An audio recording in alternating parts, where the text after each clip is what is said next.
സത്യം പറഞ്ഞാൽ ബുദ്ധിയില്ലാത്തതൊരു ഗുണമാണ്. പുലിയൊക്കെ ഉണ്ട് വരും, പക്ഷെ ഈ കോമ്പൗണ്ടിൽ വരികയില്ല. നേരം വെളുത്ത ഞാൻ ഒരു ബിസ്ക്കറ്റ് എടുത്ത് ചായയിൽ മുക്കിയിട്ട് ഈ പട്ടിക്ക് ഇട്ടുകൊടുത്ത പുള്ളി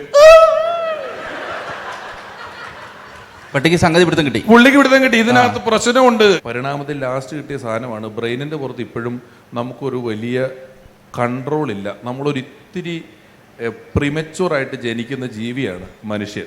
ബാക്കി എല്ലാ ജീവികളും ജനിച്ചു ഉടനെ നടക്കാൻ പാകത്തിനൊക്കെയാണ് വരുന്നതെങ്കിൽ നമുക്ക് ആദ്യത്തെ 2 വയസ്സ് വരെ ഇത്രയും നീണ്ട ബാല്യം നമ്മളെ ആരെങ്കിലും രക്ഷിച്ചില്ലെങ്കിൽ നമ്മൾ എത്തും, ഉറപ്പടിഞ്ഞെത്തും. ഒരു മനുഷ്യൻ്റെ കുഞ്ഞും നമുക്കൊരു പരിലാളന കിട്ടാതെ നമ്മളെ ആരെങ്കിലും പരിചരിക്കാതെ നമുക്ക് ജീവിക്കാൻ പറ്റത്തില്ല.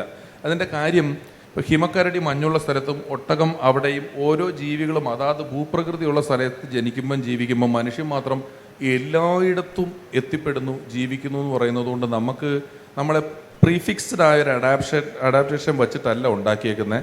ജനിച്ച ശേഷമാണ് നമ്മൾ പല പരിപാടികളും പഠിച്ചു മാറുന്നത്. അതിൽ ഈ തലച്ചോറ് നമുക്ക് ഉണ്ടാക്കിയേക്കുന്ന നമ്മുടെ ചിന്തിക്കാനുള്ള ശേഷി കൊണ്ട് നമ്മൾ നേടിയെടുത്തതുപോലെ തന്നെ ചിന്തിക്കാനുള്ള ശേഷി കൊണ്ടുണ്ടാകുന്ന വലിയ ബുദ്ധിമുട്ടുകളാണ് ഈ സ്ട്രെസ്സും ആങ്സൈറ്റിയുമായിട്ട് വരുന്നത്. ജീവികൾ അത്രയും ചിന്തിക്കാനുള്ള ശേഷി അവർക്കില്ല. അവർ വളരെ മിനിമലിസ്റ്റ് ആയിട്ട് ചിന്തിക്കുന്നുള്ളൂ എന്നുള്ളതാണ്. അപ്പോൾ സത്യം പറഞ്ഞാൽ ബുദ്ധിയില്ലാത്തതൊരു ഗുണമാണ്. അവർക്ക് ആവശ്യമായ ബുദ്ധിയുണ്ട്. നമ്മളെ പറയുന്നത് ഇവരെ നമ്മളുമായിട്ട് കമ്പയർ ചെയ്തിട്ടാണ് നമ്മൾ ബുദ്ധിയില്ല എന്ന് പറയുന്നത്. നമ്മൾ ചില ആൾക്കാരെ തീരെ ബുദ്ധിയില്ലാത്ത ആളെന്ന് പറയില്ലേ, അപ്പൊ അയാൾ കുറച്ചും കൂടി സമാധാനമായിട്ട് ജീവിക്കുന്നുണ്ടാവും. ആ സമാധാനം ഉണ്ടാവും, സമാധാനമുണ്ട്. ഈ ബുദ്ധി ഇല്ലാത്തവനെ ഓർത്ത് നമുക്കേ സ്ട്രെസ് ഉള്ളൂ. ബുദ്ധി ഇല്ലാത്തവൻ നമുക്ക് ഉപദ്രവം ഉണ്ടാക്കിയിട്ട് പെട്ടെന്ന് പൊക്കളയും. അവനതൊരു വിഷയമല്ല. നമുക്ക് ബുദ്ധി കൂടുന്തോറും ഈ പ്രശ്നമുള്ളൂ. അപ്പൊ ജീവികളെ സംബന്ധിച്ചിടത്തോളം അവർക്ക് ആവശ്യമായ ബുദ്ധി മാത്രമേ അവരുടെ തലച്ചോറിൽ എഴുതിയിട്ടുള്ളൂ. അനാവശ്യമായ ഒരു പരിപാടിയും ഒരു ജീവിക്കും കൊടുത്തിട്ടില്ല. അതിപ്പം ബുദ്ധി ഉണ്ടെന്ന് പറയാനൊന്നും പറ്റില്ല. ഞാൻ ഈ പഴനിമലയിൽ പോയപ്പം ഒരു ബിൽഡിങ്ങിന്റെ സൺഷെയ്ഡിൽ ഒരു ചെറിയ ഒരു വെയിലിരിക്കുന്നുണ്ട്. ആ വെയിലത്ത് 3ാമത്തെ നിലയിൽ ഒരു കുരങ്ങൻ സൺഷെയ്ഡിൽ വന്നിരിക്കുകയാണ്. സൺഷെയ്ഡിൽ നിന്ന് അതിൻ്റെ കാല് സൺഷെയ്ഡിന്റെ പുറത്തേക്ക് ഇത്രയും തള്ളിയിരിക്കുന്നത്. ഇങ്ങോട്ട് മാറിയിരുന്ന തണലുണ്ട്, കുരങ്ങും വെയിലത്തായിരിക്കുന്നത്. നമ്മളാണ് തണലത്തല്ലിരിക്കുള്ളൂ. ഇവിടെ ഇരുന്നിട്ട് റിസ്ക് എടുത്ത് ഉറക്കം തൂങ്ങുക. പിന്നെ നോക്കുമ്പോൾ 3 നിലയുടെ ഹൈറ്റ്, പിന്നെയും പുള്ളി ഇരിക്കും. പിന്നെ ഞാൻ കുരങ്ങനെ സൂം ചെയ്തു മൊബൈലിൽ ഫേസ് എക്സ്പ്രഷൻ കാണാൻ വേണ്ടി നോക്കുമ്പോൾ പുള്ളി പിന്നെയും കുറച്ച് നേരം കഴിഞ്ഞ് തൂങ്ങിയിട്ട് ഹൈറ്റ് പിന്നെ വിളിച്ച് ഇങ്ങനെ നിരന്തരം. അപ്പോൾ ആ ബുദ്ധിയൊന്നും ഇതിനില്ല. പക്ഷെ വീഴുകയല്ല പുള്ളി, നമ്മളാണേലും വീഴുള്ളൂ. ഇവരെ നോക്കിയിരിക്കുന്നതിനകത്ത് ഇപ്പം ഒരു കഥ കൂടി പറയാം ഇവരുടെ ബുദ്ധിയുടെ. ഒരിക്കൽ വാൾപ്പാറ എന്ന് പറയുന്ന സ്ഥലത്ത് ഒരു വീട്ടിൽ താമസിക്കാൻ പോയി. ഒരു ഫംഗ്ഷൻ, ഞങ്ങൾ 4-5 കൂട്ടുകാരോട് ടൂർ പോയതാണ്. ഒരു പഴയ ആൾ, നമ്മൾ പഴയ പടത്തിലെ പട്ടാളക്കാരൻ എന്നൊക്കെ പറയുന്ന പോലെ ബെർമൂഡ ഇട്ട ബനിയനിട്ട ഒരാളുണ്ട്. അയാൾക്കൊരു തിരക്കേടില്ലാത്ത ഒരു പട്ടിയുമുണ്ട് അയാളുടെ കൂട്ടത്തിൽ. ഇയാളാണെങ്കിൽ ഞാൻ എൻ്റെ വീട്ടിൽ വന്നപ്പോൾ നിങ്ങൾക്ക് ജീവികളെ കാണിച്ചെന്ന് പറഞ്ഞല്ലോ, അതുപോലെ ഈ പട്ടിയുടെ പ്രൊമോഷനാണ് പുള്ളിയുടെ ജോലി. ഇത് എന്നാ സാധനമെന്നറിയോ, ഇവൻ അവിടെ പിടിക്കും, അത് പിടിക്കും, ഇത് പിടിക്കും എന്നൊക്കെ പറഞ്ഞു. അപ്പം ഞാൻ ഈ അതിർത്തി പ്രദേശങ്ങളിലും കാട്ടിലൊക്കെ പുലി ഇറങ്ങുന്ന സീസണായിട്ട് ഞാൻ ഇയാളോട് ചോദിച്ചു, ചേട്ടാ ഇവിടെ പുലിയൊക്കെ വരുമോ ചോദിച്ചപ്പോൾ പുള്ളി പറഞ്ഞു, പുലിയൊക്കെ ഉണ്ട് വരും, പക്ഷെ ഈ കോമ്പൗണ്ടിൽ വരികയില്ല.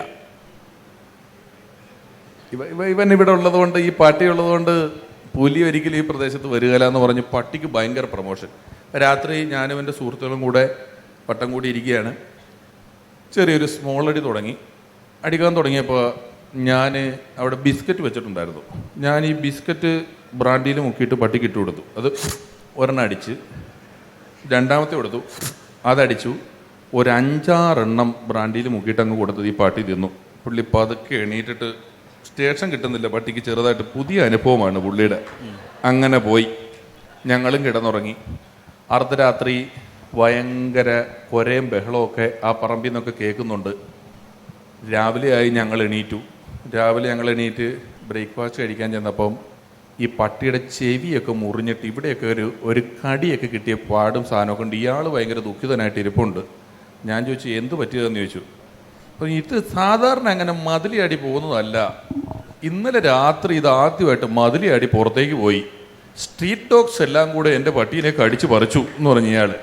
പുള്ളി അടിച്ചതിൻ്റെ വാറിൽ ചേരി ഒഴിപ്പിക്കാൻ പോയതാ ധാരാവിയിലെ.